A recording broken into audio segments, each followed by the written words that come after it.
This is the Anna Gale Lines Podcast, where we equip you with the tools and insights to take charge of your life and thrive. And here is your host, life coach and author, Anna Gale Lines. Welcome to the Anna Gale Lines Podcast. I'm your host, Anna Gale Lines, and today we're going to be talking about the art of mastering your mindset. Whether you're seeking personal growth, professional success, or simply aiming to lead a happier life, your mindset plays a pivotal role.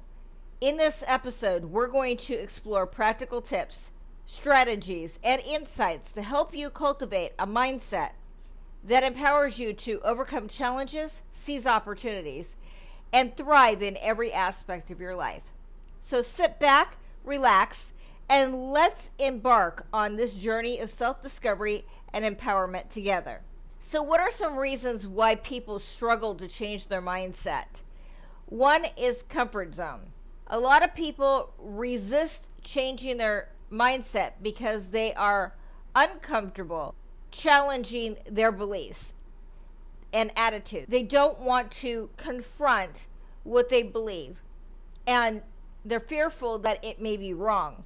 So they don't want to challenge why they believe that they're bad at money. They don't want to challenge why it is that they're no good at sports. They don't want to challenge why they're not good at math or English or writing. It's because they have been told stories in their lives and they believe those stories and they never challenge them. They never challenged what their religion taught them because they don't want to step out of that comfort zone and learn new things and learn that maybe what they've believed their entire life is not true, or maybe that doesn't personally resonate with them. And then there's a fear of failure. So a lot of people stay stuck in their comfort zones and in their mindsets because they are afraid of failing.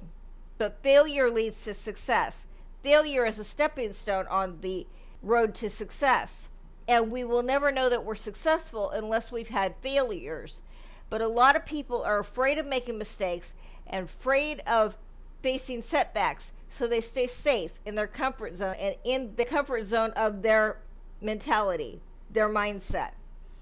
And then they have a lack of awareness. They might not even realize that their mindset is holding them back. They might not understand that they are believing negative stories that other people have taught them, that their experiences have taught them that are not necessarily true. And then they have a fixed mindset. They believe that their abilities and their intelligence are innate and unchanging. Instead of trying to master the weaknesses, they believe that this is the way they are and that's it. There's no changing it. There's no changing that they're no good at sports. There's no changing they're no good at math. There's no changing that they're no good at budgeting or marketing. But they are limiting themselves by staying stuck in that mentality. And then negative influences. So they surround themselves with negative influences and environments that reinforce those limiting beliefs, those stories that they have told themselves or they have been told. And because they're staying in a negative environment, they're discouraged from challenging those thoughts.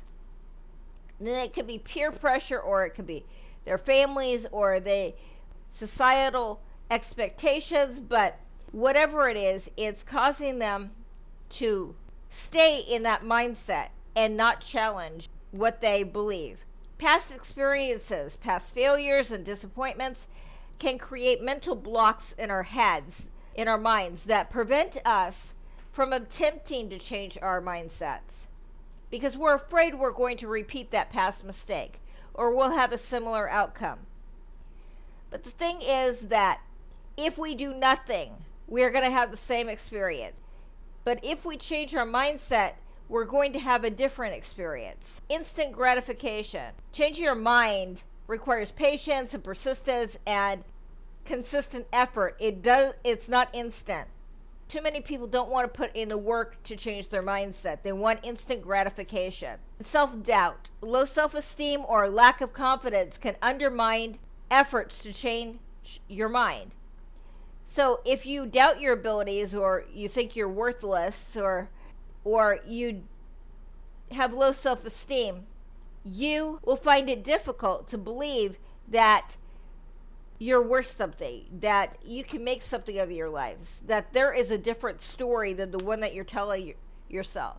Also, they're resistant to feedback. Some people who want to stay in that mindset, they have resistance to feedback. People who want to stay in their mindset and don't want to challenge it resist feedback or constructive criticism because it's going to cause them to challenge what they believe or how they perceive themselves. And then they have a lack of resources. A lack of resources, whether it's time or money or access to support systems, can hinder us changing our minds. Without the necessary resources, including education of how to do this, then we're going to stay stuck in those mindsets. We're not going to have the resources we need to get out of and challenge our mindsets. So what are 10 benefits to changing our mindset? One is increased resilience. By adopting a growth mindset, it allows us to bounce back more effectively from setbacks and challenges. We view failures as opportunities for learning and growth rather than permanent setbacks. So it helps us to improve our problem-solving skills. A flexible mindset enables us to approach problems from a different perspective. It helps us to explore creative solutions.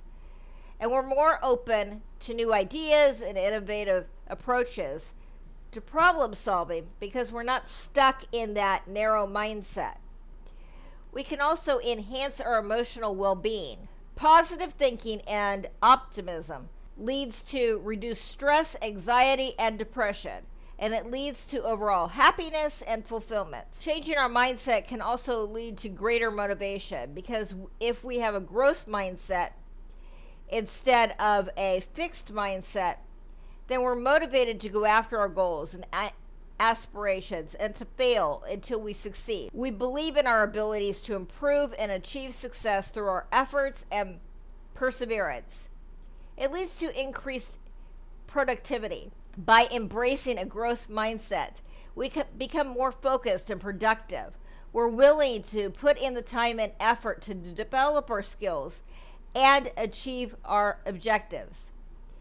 It also leads to improved relationships because we become more positive and we're able to communicate more effectively, resolve conflicts, and empathize with other people. It also gives us expanded opportunities. By adopting a growth mindset, it opens us up to new opportunities and possibilities. We're willing to take risks and step out of our comfort zones, which leads us to new and greater opportunities. And it also helps us to learn more effectively. Once we get a growth mindset instead of a fixed mindset, we will foster a love of learning and the desire for continuous improvement. We'll be more open to feedback and constructive criticism, which allows us to learn and grow more effectively. And it leads to increased innovation because changing our mindset can lead to greater creativity and innovation. We challenge our conventional thinking and we explore new ideas, and that can help us make positive and meaningful contributions to our field. And we can think outside of the box and maybe disrupt what the norm is in our field. And then it leads to greater success. Ultimately, when we change our mindset, it leads us to greater success and achievement in all areas of our lives. Because once we change our mindset, we unlock our full potential and create opportunities for personal and professional excellence. So what are some practical ways to change your mindset? One is by practicing gratitude. We need to start each day by listing the things we're grateful for. What are you grateful for? Are you grateful for your job? Are you grateful for a roof over your head? Are you grateful for money in the bank? Are you grateful for your spouse, your children, electricity, running water?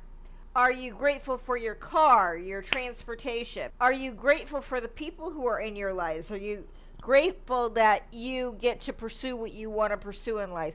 Are you grateful for your business that you started?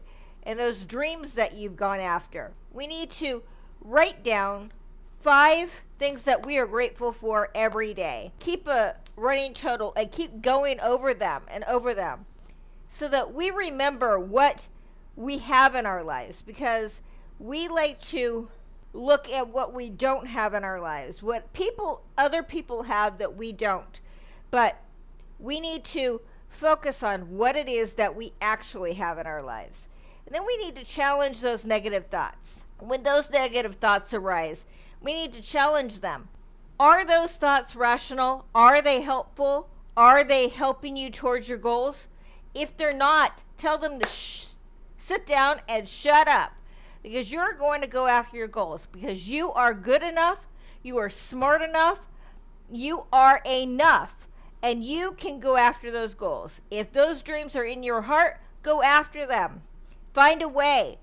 I know you're probably thinking that, you got a family and you got to put money into food and electricity and rent or mortgage, but there's always a way to go after your dreams, especially in this day and age.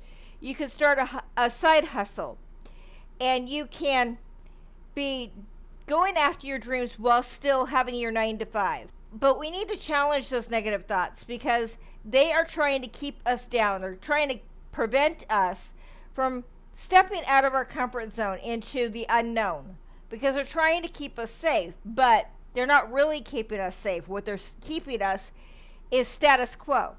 So any of those negative thoughts that are going through your head, challenge them. Are they correct? Most of the time I have negative thoughts that will tell me, you can't do this. You're not good enough.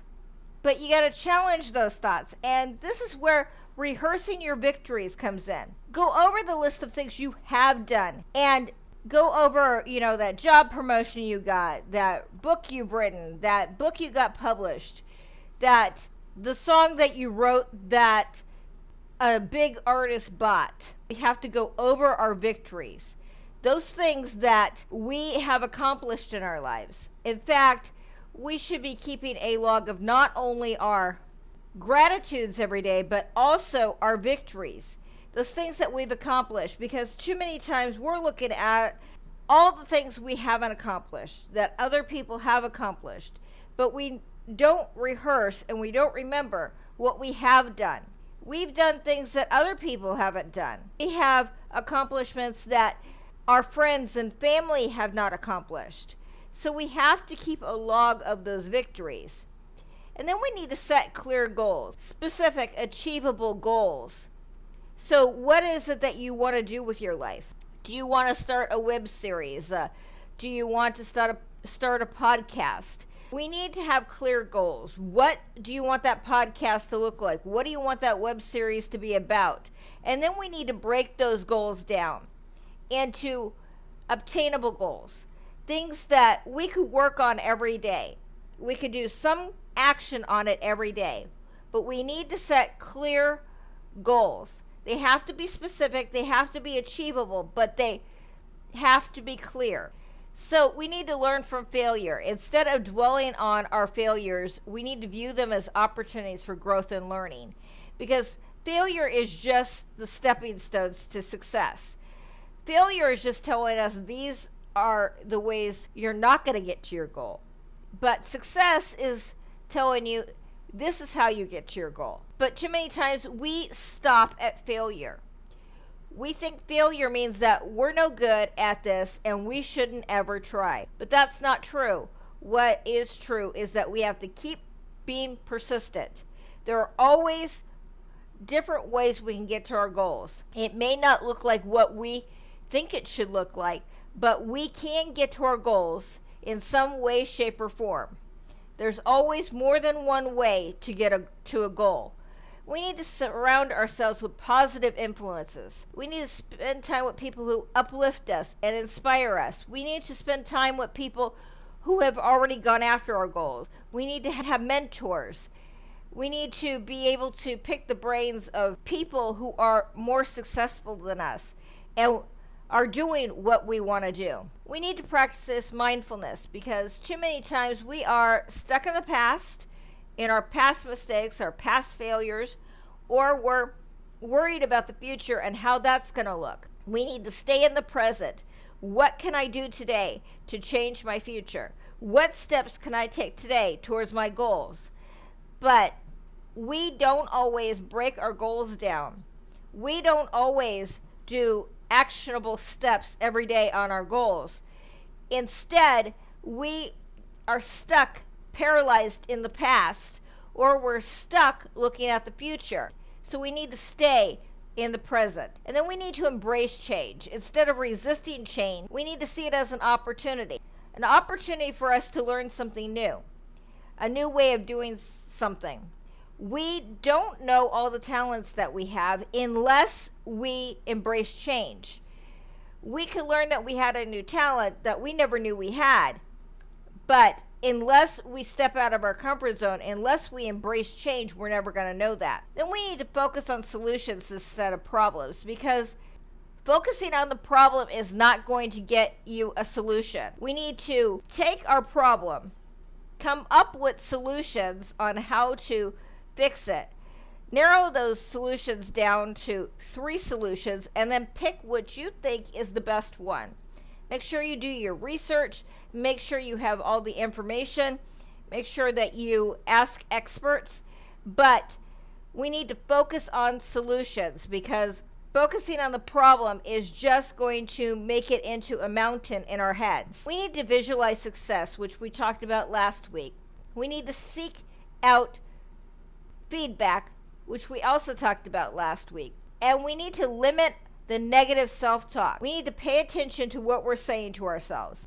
We need to replace that negative self-talk with positive affirmations. If we're telling ourselves that we are failures, we need to go over all of the things that we've been successful at. If we're telling ourselves that we're not pretty enough, we're not good enough, we're not this, we're not that, we can change that into something positive. What are you good at? What are your talents? And those weaknesses that we tell ourselves about, we can take classes and we can master those weaknesses. So we're challenging that negative talk because we're doing something about it.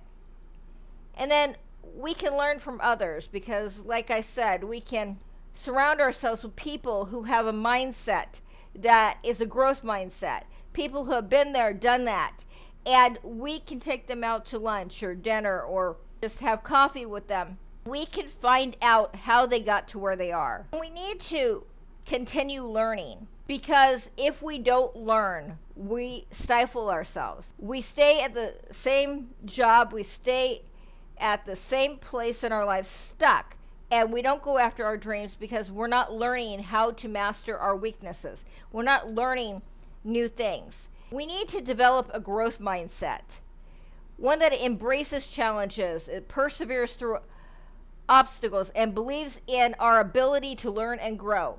What is the difference between a fixed mindset and a growth mindset? A fixed mindset says, I'm no good at math, I've never been good at math, and I will never be good at math. But a growth mindset is, I'm taking classes to get better at math. I'm getting tutoring for math. I'm practicing my math skills. Being in a fixed mindset means that we think that we are never going to be good at whatever is causing us problems. But a growth mindset is, we are going to master this, even if it means we are going to enlist experts to help us. And we need to take responsibility. You are 100% responsible for your own life. You are not responsible for sickness. You are not responsible for getting into accidents or people in your family getting sick or abuse that has happened to you, but you are responsible for how you react to that and whether or not you let that define you. And we need to stay persistent in our goals and our dreams. Too many times we fail and we think that that's it. We can't accomplish this goal, so let's give up on it. But we need to change our mindset and take the time and effort to pursue our goals, to be committed to our personal growth and journey, be committed to our dreams, and find ways to get there. As we conclude today's episode, remember that mastering your mindset is a journey, not a destination. It takes consistent effort, self-awareness, and commitment to growth. But with the right mindset, you have the power to transform your life in powerful ways. I hope that you found the tips and strategies shared in this video valuable, and I encourage you to implement them in your daily life. Together, let's continue to cultivate a mindset of resilience, positivity, and abundance. Thank you for watching. Stay inspired and keep mastering your mindset. Until next time. If you would like to learn more about Anna Gale or to purchase her fiction and nonfiction books, go to AnnaGaleLines.com. That is ANNAGAILLYNES.com. Right now, you can buy 3 ebooks and get the 4th one free. There you can sign up for the newsletter to keep up to date on what is happening in the world of the Anna Gale Lines podcast and her science fiction podcast, The Space-Tastic Mysteries, where you can hear installments of her novels. To follow her on social media, it is Anna Gale Lines on Twitter, Lady Anna Gale on TikTok, Anna Gale Lines Artist on Instagram, at the Anna Gale Lines Podcast on YouTube. You can join the Facebook page at Author Anna Gale. Thank you for listening and thank you for being you.